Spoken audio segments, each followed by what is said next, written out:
Greetings from the road. It's Wednesday evening. I don't think I've ever shot a video from inside the trailer before. I'm up in the loft area. You're looking at Billy. Billy is a 1917 white stationary all-weather touring top car. It's the only one known to exist that you can actually see. It runs and drives.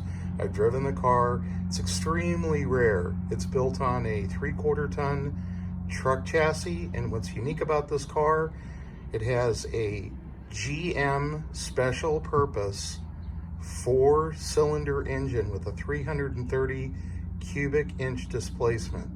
It has 4 valves per cylinder, and it has a rated horsepower of 72 horsepower. To put that in perspective, we're talking 1917, folks. This was the most powerful production engine you could get. This car will cruise comfortably at 55 miles an hour. When Ford came out with their early V8 in 1932, it was rated at 40 and 60 horsepower. This is 72. The story of this car is remarkable. I named the car Billy because Bill was the nickname of the gentleman who now owns this car, who's in his 80s, and his father's name was actually Gordon, but he was given the nickname Bill, which is short for Billy Goat, because he was so hard-headed and stubborn in his youth.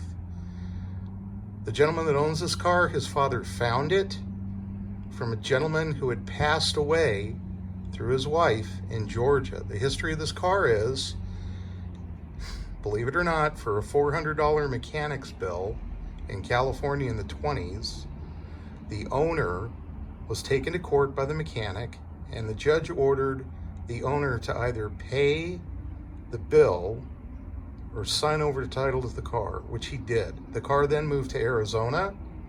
The title remained open, and from Arizona it found its way to Georgia. The gentleman that owns this car now, his dad, Billy, found out about it on a tour and paid the asking price that the woman was requesting back in the 70s.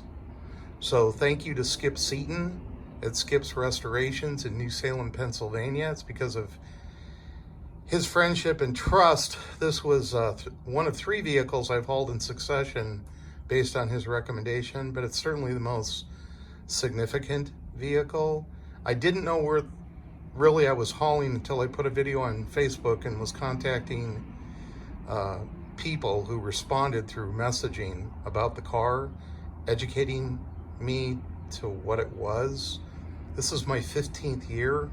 I transport to travel. I travel to tell stories from the road. The first car I named that I became involved with was Alexander. Alexander is at the early Ford V8 Foundation Museum in Richmond, Indiana. It's on semi-permanent display till further notice. It's the only example surviving of a 1904-1905 Ford Model B that rolled out of Paquette. I was instrumental in bringing that car to restoration, and I delivered it to that museum. So it's interesting that the name Billy, is the second letter in the alphabet. This is the second car that I've done this with, but this is a significant car.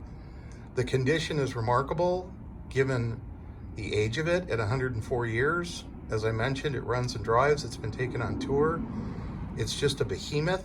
The owner's manual looks like a novel. It's so exacting and precise.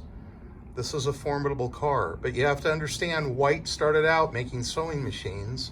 His children wanted to get into the automotive business, among other things, and they dabbled in it, and World War I came, and White supplied all the trucks for the military. So the chassis for this truck was evolved from the trucks that were on the front line back in World War I.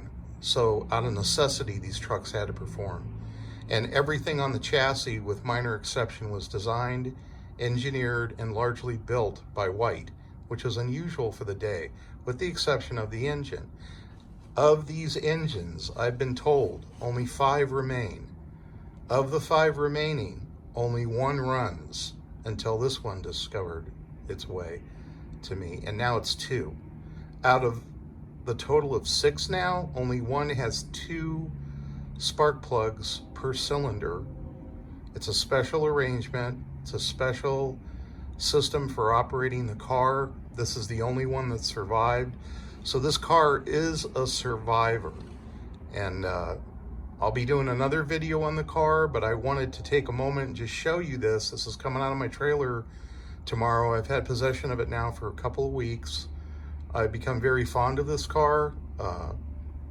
I've become involved in finding a new owner for it. The current owner wanted to pass on stewardship, so I just arranged for that to happen today, and that's another story. But this is a remarkable car. My next video, we're going to visit with the current owner, talk about his father, talk in detail about the car, what he's done to the car.